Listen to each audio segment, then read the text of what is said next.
আসসালামু আলাইকুম ওয়া রাহমাতুল্লাহ। কালিমার দাওয়াত গ্রহণকারী সব ব্যক্তিকেই আল্লাহ তাআলা জান্নাতে প্রবেশ করাবেন। এই ব্যাপারে অনেক বড় একটি হাদিস বর্ণিত হয়েছে। হযরত আবু হুরায়রা রাদিয়াল্লাহু আনহু বর্ণনা করেছেন, আল্লাহ তাআলা বিচার কাজ শেষ করার পর লা ইলাহা ইল্লাল্লাহুর সাক্ষ্যদাতাদেরকে জাহান্নাম থেকে বের করার ইচ্ছা পোষণ করবেন এবং ফেরেশতাদেরকে আদেশ করবেন তাদের বের করে আনতে। সেজদার চিহ্ন দেখে দেখে ফেরেশতারা তাদেরকে চিনতে পারবেন। আর আল্লাহ তাআলা বনি আদমের সেজদার স্থানগুলোকে জাহান্নামের জন্য হারাম করে দিয়েছেন।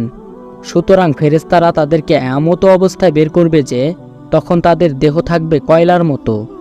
তারপর তাদের দেহে পানি ঢেলে দেওয়া হবে, যাকে বলা হয় মাউল হায়াত বা জীবনদানকারী পানি, যা তাদেরকে সজীব করে দেবে।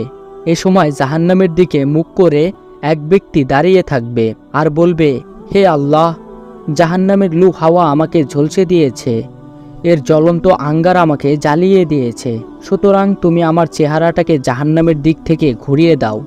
এভাবে সে আল্লাহকে ডাকতে থাকবে। তখন আল্লাহ তাআলা বলবেন, আমি যদি তোমাকে এটা দিয়ে দেই তবে তুমি অন্যটির প্রার্থনা করবে। লোকটি বলবে, না, তোমার ইজ্জতের কসম আল্লাহ, আর অন্য কিছু চাইব না। সুতরাং তার চেহারাটা জাহান্নামের দিক থেকে ঘুরিয়ে দেওয়া হবে। এরপর সে বলবে, হে আমার আল্লাহ, তুমি আমাকে জান্নাতের দরজার কাছাকাছি করে দাও। আল্লাহ বলবেন, তুমি কি বলনি যে তুমি আমার কাছে আর কিছু চাইবে না?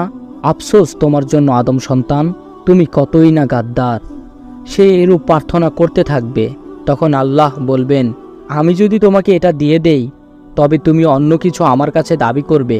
লোকটি বলবে, না, তোমার ইজ্জতের কসম আল্লাহ, অন্য কিছু আর চাইব না। তখন সে আল্লাহ তাআলার সঙ্গে এ মর্মে ওয়াদা করবে যে সে আর কিছুই চাইবে না। তখন আল্লাহ তাআলা তাকে জান্নাতের দরজার কাছাকাছি আনবেন। সে যখন জান্নাতের মধ্যস্থিত নিয়ামতগুলো দেখতে পাবে তখন আল্লাহ যতক্ষণ চাইবেন ততক্ষণ সে চুপ করে থাকবে। এরপরই সে বলতে থাকবে, হে আমার আল্লাহ, তুমি আমাকে জান্নাতে প্রবেশ করাও। তখন আল্লাহ বলবেন, তুমি কি বলনি যে তুমি আর কিছু চাইবে না? আফসোস তোমার জন্য হে আদম সন্তান, সর্বনাশ তোমার, তুমি কতই না গাদ্দার। লোকটি বলবে, হে আল্লাহ, তুমি আমাকে তোমার সৃষ্টি জীবের মাঝে সবচেয়ে হতভাগা করো না। তুমি ছাড়া আর কোনো প্রভু নেই যে আমি তার কাছে চাইব। আমি যত ওয়াদাই করি না কেন, চাইতে তো তোমার কাছেই হবে। এভাবে সে প্রার্থনা করতে থাকবে। পরিশেষে আল্লাহ তাআলা হেসে ফেলবেন। আর আল্লাহ তাআলা যখন হেসে ফেলবেন তখন তাকে জান্নাতে প্রবেশের অনুমতি দিয়ে দিবেন। এরপর যখন সে জান্নাতে প্রবেশ করবে তখন তাকে বলা হবে, তোমার যা ইচ্ছা হয় আমার কাছে চাও। সে বিভিন্ন আবেদন করবে, এমনকি এক সময় তার আকাঙ্ক্ষা শেষ হয়ে যাবে। তখন আল্লাহ বলবেন, এগুলো তোমার এবং এর সমপরিমাণও তোমার। হযরত আবু হুরায়রা রাদিয়াল্লাহু আনহু বলেন, ওই লোকটি হচ্ছে সর্বশেষে জান্নাতে প্রবেশকারী লোক। হাদিস বুখারী। অন্য বর্ণনায় পাওয়া যায়, রাসূলুল্লাহ সাল্লাল্লাহু আলাইহি ওয়াসাল্লাম বলেন, আল্লাহ তাআলা বলবেন, তুমি যে পরিমাণ ইচ্ছা করেছো তা এবং দুনিয়ার 10 গুণ জায়গা তোমাকে দেয়া হলো। এ কথা শুনে সে বলবে, আপনি আমার সাথে ঠাট্টা করছেন, অথচ আপনি হলেন উভয় জাহানের মালিক। তখন আল্লাহ তাআলা বলবেন, আমি তোমার সাথে ঠাট্টা বা উপহাস করছি না, আমি যা চাই তাই করতে পারি। বর্ণনাকারী ইবনে মাসুদ রাদিয়াল্লাহু আনহু তাআলা বলেন, এ সময় আমি রাসূলুল্লাহ সাল্লাল্লাহু আলাইহি ওয়াসাল্লামকে এমনভাবে হাসতে দেখেছি যে তার মাড়ির দাঁত পর্যন্ত প্রকাশ হয়ে পড়েছে। সুবহানাল্লাহ। হাদিস মুসলিম। এ কারণে মানুষের উচিত মহান রবের রহমত থেকে নিরাশ না হওয়া। আল্লাহ তাআলা আশাবাদীদের এভাবেই রহমত দান করবেন। আল্লাহর রহমতের প্রতি একনিষ্ঠ বিশ্বাস থাকলে তিনি দুনিয়া ও পরকালে অসংখ্য নিয়ামতে জীবন পরিপূর্ণ করে দেবেন। সুতরাং সব মানুষের উচিত আল্লাহর রহমতের প্রতি অবাধ আস্থা এবং বিশ্বাস রাখা, আল্লাহর হুকুম যথাযথভাবে পালন করা। আল্লাহ তাআলা মুসলিম উম্মাহকে একনিষ্ঠ ঈমানের সঙ্গে কোরআন সুন্নাহর বিধিবিধানগুলো মেনে চলার তৌফিক দান করুন। পরকালের হিসাব নিকাশ সহজ করে দিন। চিরস্থায়ী জান্নাত পাওয়ার তৌফিক দান করুন। আমিন। জান্নাত বা বেহেশত মুমিন বান্দার স্থায়ী আবাস। যারা কোরআন সুন্নাহর পথে নিজেদের জীবন পরিচালনা করবে তাদের জন্য রয়েছে আল্লাহ তাআলার চির শান্তির স্থান জান্নাত। মুমিন বান্দার জান্নাত লাভে আল্লাহ তাআলা অসংখ্য আয়াতে তার সঙ্গে অংশীদার স্থাপনমূলক কাজ করতে নিষেধ করেছেন।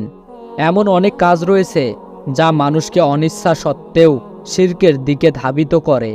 এ ব্যাপারে নবী সাল্লাল্লাহু আলাইহি ওয়াসাল্লাম তার প্রিয় উম্মতকে হাদিসে বারবার সতর্ক করেছেন। যারা এসব কাজ থেকে বিরত থাকতে পারবেন তারা সহজে জান্নাত লাভ করতে পারবেন।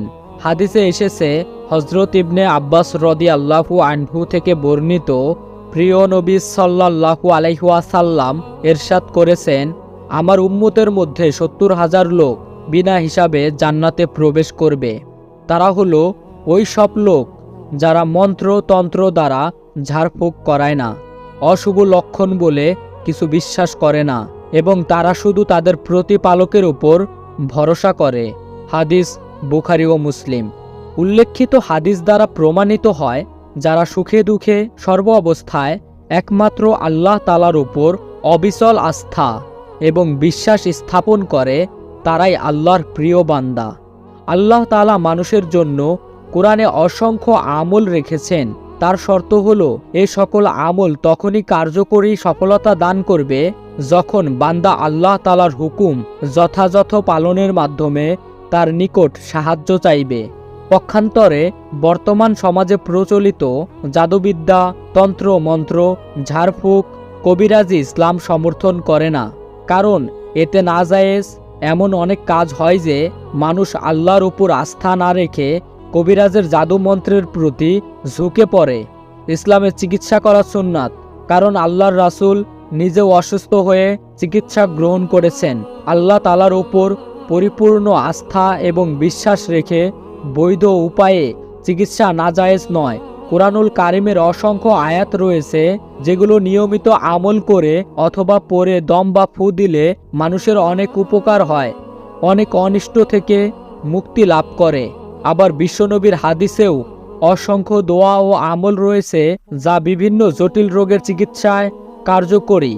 পরিশেষে যারা জাদুবিদ্যা, তন্ত্রমন্ত্র ও অশুভ লক্ষণ বিশ্বাস করে না এবং রোগ মুক্তিতে আগুনে উত্তপ্ত লোহায় দাগ লাগায় না, বরং আল্লাহ তাআলার ওপর অবিচল আস্থা এবং পরিপূর্ণ বিশ্বাস রেখে কুরআন সুন্নাহর সুন্দর সুন্দর আমল করে, তারাই সফলকাম।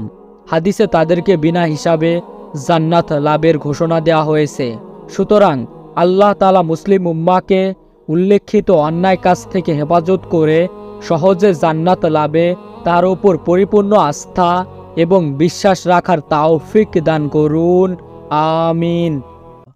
একজন মুসলিমের চূড়ান্ত গন্তব্য জান্নাত। হাদিস পাকে জান্নাতে যাওয়ার কিছু সহজ আমলের কথা বর্ণিত হয়েছে। আজকে সেগুলো নিয়েই আলোচনা করা হবে। নাম্বার 1-এ রয়েছে মুখ ও গোপানাঙ্গের হেফাজত। নবী সাল্লাল্লাহু আলাইহি ওয়াসাল্লাম ইরশাদ করেন, যে ব্যক্তি উভয় ঠোঁটের মধ্যভাগ ও 2 রানের মধ্যভাগ হেফাজতের দায়িত্ব গ্রহণ করে, আমি তার জন্য জান্নাতের দায়িত্ব গ্রহণ করি। হাদিস বুখারী, হাদিস নং 6474। 2 নম্বরে রয়েছে মাতা পিতার সেবা। রাসূল সাল্লাল্লাহু আলাইহি ওয়াসাল্লাম ইরশাদ করেন, ওই ব্যক্তি ধ্বংস হোক, ওই ব্যক্তি ধ্বংস হোক। তিনি আবারও বলেন, ওই ব্যক্তি ধ্বংস হোক। কেউ জিজ্ঞেস করলেন, হে আল্লাহর রাসূল, কে সেজন? রাসূল সাল্লাল্লাহু আলাইহি ওয়াসাল্লাম বললেন, যে ব্যক্তি তার মাতা পিতা উভয়কে বার্ধক্য অবস্থায় পেল অথবা যে কোনো একজনকে বার্ধক্য অবস্থায় পেল তবুও জান্নাত অর্জন করতে পারল না, সে ধ্বংস হোক। হাদিস মুসলিম, হাদিস নং 2551। নাম্বার 3-এ রয়েছে জ্ঞান অর্জন। রাসূল সাল্লাল্লাহু আলাইহি ওয়াসাল্লাম বলেন, যে ব্যক্তি জ্ঞান অর্জনের উদ্দেশ্যে বের হবে, আল্লাহ তাআলা তার জন্য জান্নাতের রাস্তা সহজ করে দেন। হাদিস মুসলিম, হাদিস নং 2699। 4 নম্বরে রয়েছে উত্তম রূপে ওযু করে 2 রাকাত নামাজ পড়ার ফজিলত। রাসূল সাল্লাল্লাহু আলাইহি ওয়াসাল্লাম বলেন, যে ব্যক্তি উত্তম রূপে ওযু করে এবং একাগ্রতার সঙ্গে 2 রাকাত নামাজ আদায় করে, তার জন্য জান্নাত অবধারিত। হাদিস আবু দাউদ, হাদিস নং 169। নাম্বার 5-এ রয়েছে সালামের প্রচার প্রসার। রাসূল সাল্লাল্লাহু আলাইহি ওয়াসাল্লাম বলেন, যতক্ষণ পর্যন্ত কোনো ব্যক্তি ঈমান আনবে না, ততক্ষণ পর্যন্ত সে জান্নাতে প্রবেশ করতে পারবে না। আর যতক্ষণ কোনো মুসলমান পরস্পর একে অন্যকে ভালোবাসবে না, ততক্ষণ তারা পূর্ণ ঈমানদার হতে পারবে না। আমি কি তোমাদের সেই কাজটি বলে দেব যা করলে পরস্পরে ভালোবাসা সৃষ্টি হয়? তোমরা নিজেদের মধ্যে সালামের প্রসার করো। হাদিস মুসলিম, হাদিস নং 54। 6 নম্বরে রয়েছে সবসময় নামাজ আদায়ে যত্নবান হওয়া। রাসূল সাল্লাল্লাহু আলাইহি ওয়াসাল্লাম বলেন, যে ব্যক্তি ফজর ও আসরের নামাজ গুরুত্ব সহকারে আদায় করে সে জান্নাতে প্রবেশ করবে। হাদিস বুখারী, হাদিস নং 574। 7 নম্বরে রয়েছে প্রতি নামাজের পর আয়াতুল কুরসি পড়া। রাসূল সাল্লাল্লাহু আলাইহি ওয়াসাল্লাম বলেন, যে ব্যক্তি প্রত্যেক ফরজ নামাজের পর আয়াতুল কুরসি তেলাওয়াত করবে তার জান্নাতে প্রবেশের জন্য মৃত্যু ছাড়া আর কোনো বাধা নেই। হাদিস নাসাই, হাদিস নং 9848। 8 নম্বরে রয়েছে এতিমের দেখাশোনা করা। রাসূল সাল্লাল্লাহু আলাইহি ওয়াসাল্লাম বলেন, আমি ও এতিমের লালন পালনকারী জান্নাতে একসঙ্গে এমনভাবে থাকব। এ কথা বলে তিনি মধ্যমা ও তর্জনী আঙ্গুলদ্বয়কে একত্রিত ও পৃথক করে দেখিয়েছেন। হাদিস বুখারী, হাদিস নং 5304। 9 নম্বরে রয়েছে রাস্তা থেকে কষ্টদায়ক বস্তু সরানো। আবু হুরায়রা রাদিয়াল্লাহু আনহু থেকে বর্ণিত, একবার রাস্তার উপর একটি গাছের ডাল পড়েছিল যা মানুষের জন্য কষ্টদায়ক ছিল। অতঃপর এক লোক সেটি সরিয়ে দেন। রাসূল সাল্লাল্লাহু আলাইহি ওয়াসাল্লাম বলেন, আল্লাহ তাকে জান্নাত দান করেছেন। ইবনে মাজাহ, হাদিস 652। নাম্বার 10-এ রয়েছে আসমাউল হুসনা আয়ত্ত করা। আবু হুরায়রা রাদিয়াল্লাহু আনহু থেকে বর্ণিত, রাসূল সাল্লাল্লাহু আলাইহি ওয়াসাল্লাম বলেন, আল্লাহ তাআলার 99টি নাম আছে, যে ব্যক্তি তা আয়ত্ত করবে আল্লাহ তাকে জান্নাত দান করবেন। হাদিস বুখারী, হাদিস নং 2736। সে জান্নাতে প্রবেশ করবে। হাদিস মুসলিম, হাদিস নং 154। নাম্বার 12-তে রয়েছে রুগ্ন বা অসুস্থ ব্যক্তির খোঁজ খবর নেওয়া। সাওবান রাদিয়াল্লাহু আনহু থেকে বর্ণিত, রাসূল সাল্লাল্লাহু আলাইহি ওয়াসাল্লাম বলেন, যখন কোনো মুসলমান অন্য মুসলমানকে দেখতে যায় সে ফিরে আসা পর্যন্ত জান্নাতের খিরকায় থাকে। সাহাবায়ে কেরাম আরজ করলেন, খিরকা কি? রাসূল সাল্লাল্লাহু আলাইহি ওয়াসাল্লাম বললেন, জান্নাতের ফল বাগান। হাদিস মুসলিম, হাদিস নং 2568। আজকের আলোচনায় সর্বশেষ 13 নম্বর হচ্ছে বেশি বেশি দান সৎকা করা। আব্দুল্লাহ ইবনে মাসুদ রাদিয়াল্লাহু আনহু থেকে বর্ণিত, তিনি বলেন, রাসূল সাল্লাল্লাহু আলাইহি ওয়াসাল্লাম বলেন, তোমরা সৎকা করো, কেননা সৎকায় নেকি অর্জন হয় আর নেকিতে জান্নাত মিলে। যে ব্যক্তি সর্বদা সত্য বলে এবং সত্যের প্রচার করে আল্লাহর কাছে তার নাম সিদ্দিকদের মধ্যে অন্তর্ভুক্ত হয়। তোমরা মিথ্যা থেকে বিরত থাকো, কেননা মিথ্যা পাপের দিকে নিয়ে যায় আর পাপ জাহান্নামে ঠেলে দেয়। যে বান্দা সর্বদা মিথ্যা বলে ও মিথ্যা প্রচার করে থাকে আল্লাহর কাছে সে মিথ্যাবাদীদের অন্তর্ভুক্ত হয়ে যায়। হাদিস বুখারী, হাদিস নং 2607। আল্লাহ তাআলা আপনি আমাদেরকে উপরে বর্ণিত আমলগুলো পালন করার তৌফিক দান করুন, আমিন। আল্লাহ তাআলা দুনিয়াকে পরকালের শস্যক্ষেত হিসেবে নির্ধারণ করেছেন। যারা এ দুনিয়ায় তার দেখানো পথে চলবে, বিশ্বনবী সাল্লাল্লাহু আলাইহি ওয়াসাল্লামের আদর্শ মতে জীবন পরিচালনা করবে, তারাই সফলকাম, তারাই জান্নাত লাভ করবেন। বেহেশতে প্রবেশ এবং বেহেশতে প্রবেশকারী প্রথম দল কেমন হবে এ সম্পর্কে বিশ্বনবী সাল্লাল্লাহু আলাইহি ওয়াসাল্লাম হাদিসে বর্ণনা করেছেন, যা তুলে ধরা হলো। জান্নাতে সর্বপ্রথম প্রবেশকারী হিসেবে মর্যাদা লাভের ব্যাপারে হাদিসে এসেছে। হযরত আবু হুরায়রা রাদিয়াল্লাহু আনহু থেকে বর্ণিত, তিনি বলেন, রাসূল সাল্লাল্লাহু আলাইহি ওয়াসাল্লাম বলেন, আমরা সবার শেষে প্রেরিত হয়েও কিয়ামতের দিন সবার প্রথম জান্নাতবাসী হব। আমরা সর্বপ্রথম জান্নাতে প্রবেশ করব। হাদিস বুখারী ও মুসলিম। বেহেশতে প্রবেশকারী প্রথম দলের আলামত বা চিহ্ন কি হবে এ সম্পর্কে হাদিসে এসেছে। হযরত আবু হুরায়রা রাদিয়াল্লাহু আনহু থেকে বর্ণিত, তিনি বলেন, রাসূল সাল্লাল্লাহু আলাইহি ওয়াসাল্লাম বলেন, জান্নাতে প্রবেশকারী প্রথম দলটি পূর্ণিমা চাঁদের মতো উজ্জ্বল আকৃতিতে প্রবেশ করবে। অতঃপর পরবর্তী দল হিসেবে প্রবেশ করবে আকাশের সবচেয়ে দীপ্তিমান তারকার সুরতে। সেখানে তারা পেশাব পায়খানা করবে না, থুথু ফেলবে না নাক ঝাড়বে না, তাদের চিরুনিগুলো হবে স্বর্ণের, ঘাম হবে মিশক আম্বরের মতো, তাদের ধূপ হবে চন্দন কাঠের এবং স্ত্রীগণ হবে হুরগণ। সকলের আকৃতি হবে তাদের বাবা অর্থাৎ আদি পিতা হজরত আদম আলাইহিসসালামের মতো, 60 হাত লম্বা হবে। হাদিস বুখারী ও মুসলিম। পরিশেষে আল্লাহ তাআলা মুসলিম উম্মার সকলকে কুরআন সুন্নাহ মোতাবেক জীবনযাপন করে জান্নাতবাসীদের প্রথম কাতারে এবং বেহেশতে প্রবেশকারী প্রথম দল হিসেবে কবুল করুন, আমিন। মানুষ যখন কোনো বিপদে পড়ে তখন তা থেকে পরিত্রাণ লাভের জন্য আল্লাহ তাআলার নিকট প্রার্থনা করে থাকে। আবার অনেক সময় দুঃখে পড়লে বা রাগ এবং ক্ষোভের সময় নিজের সন্তান সন্ততি সহ সম্পদ ও মানমর্যাদার ব্যাপারেও বদদোয়া করে থাকে। রাসূল সাল্লাল্লাহু আলাইহি ওয়াসাল্লাম মুসলিম উম্মাহকে এ ব্যাপারে সতর্ক করেছেন যেন পরিবার পরিজন এবং সম্পদের ব্যাপারে আল্লাহর কাছে বদদোয়া না করে। বিশ্বনবীর এ সম্পর্কিত হাদিসটি তুলে ধরা হলো হযরত জাবের ইবনে আব্দুল্লাহ রাদিয়াল্লাহু আনহু থেকে বর্ণিত। তিনি বলেন, রাসূল সাল্লাল্লাহু আলাইহি ওয়াসাল্লাম বলেছেন, তোমরা নিজেদের অভিশাপ দিও না, তোমরা তোমাদের চাকর চাকরানীদের বদদোয়া করো না এবং তোমরা তোমাদের ধন সম্পদের প্রতি বদদোয়া করো না, কেননা এমন একটি বিশেষ মুহূর্ত আছে যখন দোয়া বা বদদোয়া করলে তা কবুল হয়ে যায়। কাজেই তোমার ওই বদদোয়া যেন দোয়া কবুলের ওই মুহূর্তের সঙ্গে মিলে না যায়। হাদিস মুসলিম ও আবু দাউদ। সুতরাং আল্লাহ তাআলা মুসলিম উম্মাহকে সকল প্রকার অন্যায় কাজ থেকে বিরত থাকার তৌফিক দান করুন। দুঃখে সুখে সর্বাবস্থায় নিজের জন্য, পরিবার পরিজনের জন্য, সম্পদ ও মানমর্যাদা সহ অন্য যে কাউকে অভিশাপ বা বদদোয়া দেয়া বা করা থেকে বিরত রাখুন। দুনিয়া ও পরকালের জন্য ভালো ও কল্যাণের কাজে শুকরিয়া ও দোয়া করার তৌফিক দান করুন, আমিন। দুনিয়া মানুষের আসল ঠিকানা নয়, মানুষের আসল ও শেষ ঠিকানা পরকাল। পরকালে মানুষের বসবাসের জন্য থাকবে দুটি ব্যবস্থা, তার একটি হলো জান্নাত আর অন্যটি জাহান্নাম। জান্নাত হলো পরিশ্রমের ফল, তাই তো জান্নাতকে পরিপূর্ণ করা হয়েছে পরিশ্রম দ্বারা।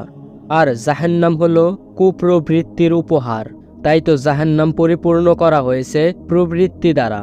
যারা কুপ্রবৃত্তি থেকে বা খারাপ কাজ থেকে নিজেকে মুক্ত করে ভালো কাজে নিজেকে যোগ্য করে গড়বে, তাদের চিরস্থায়ী আবাস হলো জান্নাত। কিন্তু এই জান্নাতের ঘরসমূহ কিসের তৈরি? কি কি উপাদান দিয়ে আল্লাহ তাআলা জান্নাতের ঘরসমূহ তৈরি করেছেন? প্রিয় নবী হাদিসে পাকে সে বর্ণনা প্রকাশ করেছেন। হযরত আবু হুরায়রা রাদিয়াল্লাহু আনহু বর্ণনা করেন, তারা রাসূল সাল্লাল্লাহু আলাইহি ওয়াসাল্লামকে জান্নাতের ঘরসমূহ সম্পর্কে জিজ্ঞাসা করলে উত্তরে তিনি বলেন, জান্নাতের একটি রূপার, অপরটি সোনার, আর তার আস্তর হলো মিস্ক, তার সুরকি হলো মণিমুক্তার পাথর, আর জান্নাতের মাটি হলো জাফরান। যে ব্যক্তি একবার জান্নাতে প্রবেশ করবে সে জান্নাতের নিয়ামত ভোগ করতে থাকবে, কখনো সে হতাশ হবে না।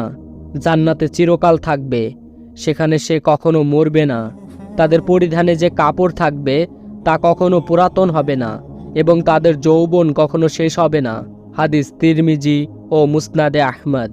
সুতরাং জান্নাত লাভে মুমিন মুসলমানের উচিত অন্যায় ও কুপ্রবৃত্তি থেকে নিজেদের হেফাজত করার পাশাপাশি ন্যায় ও সত্যের পথে কঠোর পরিশ্রমে নিজেদের নিয়োজিত করা জরুরি। জান্নাত লাভে এবং জাহান্নাম থেকে মুক্তি পেতে সবসময় আল্লাহর কাছে প্রিয় নবীর শেখানো এ দোয়া পড়া উচিত। আল্লাহুম্মা ইন্নী আসআলুকা জান্নাতা ওয়া নাউযু বিকা মিনান নার। অর্থ, হে আল্লাহ, আমরা তোমার কাছে জান্নাত চাই এবং জাহান্নামের আগুন থেকে আশ্রয় চাই। আল্লাহ তাআলা মুসলিম উম্মাহকে সোনা রূপা মিস্ক মণিমুক্তার পাথর এবং জাফরান দ্বারা নির্মিত জান্নাতের সর্বোচ্চ মাকাম লাভ করার তৌফিক দান করুন, জান্নাতুল ফেরদাউস লাভ করার তৌফিক দান করুন, আমিন। আজ এই পর্যন্তই। আল্লাহ তাআলা আপনাদের সবাইকে ভালো রাখুক। আরও এই রকম সুন্দর সুন্দর ভিডিও দেখার জন্য চ্যানেলটি সাবস্ক্রাইব করে রাখুন।